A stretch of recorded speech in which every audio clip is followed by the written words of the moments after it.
Jama'a assalamu alaikum, barkanmu da warhaka. Muna nan dai a Gudulla Farms kamar yadda muka saba. A yau dai muna shirin shuka dankalin turawa ne, wato Irish potato. Kowa dai yanzu ya san yadda komai ya tsada, yadda kuma shi dankalin turawan ya yi tsada. Yanzu gaskiya in ba wani da wani ba ma sayan dankalin turawa gaskiya da wahala saboda tsadarsa.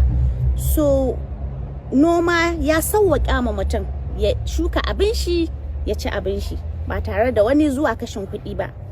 To yau dai ga rootstock ɗinmu na dankalin turawa da za mu shuka.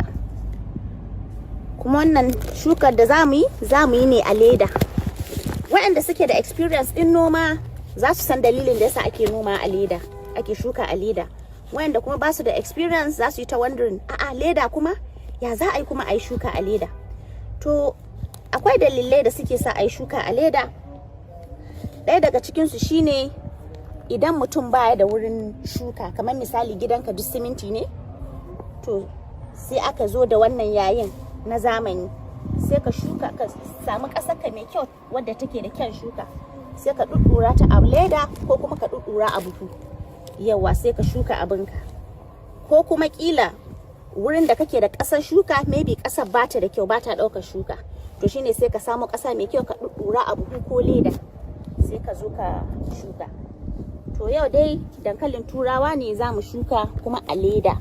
Da dama mutane sun san akan shuka a leda ne a cire daga ba a yi da shi. To shi wannan a leda za mu shuka su, a leda za mu girmar da su, kuma a hakan za mu bar su har mu kai ga girbin su. To ga su kamar haka. Akan yadda ake irin dankalin turawa, akan sami dankali ne sai a dan bashi ya jima aje har sai ya fara tsirowa. To idan ya fara tsirowa haka, to shine sai a zo fa sai a daddasa shi. A kowane leda nan zai dauki guda 3. A haka kenan za mu sassaka su. Kowane leda zai dauki guda 3. Wannan kwara 3 da kuke gani kanana, idan suka yi da kyau, aka rene su da kyau, sai ya baka kowane leda anan zai baka kusan dankali guda 10 a ciki.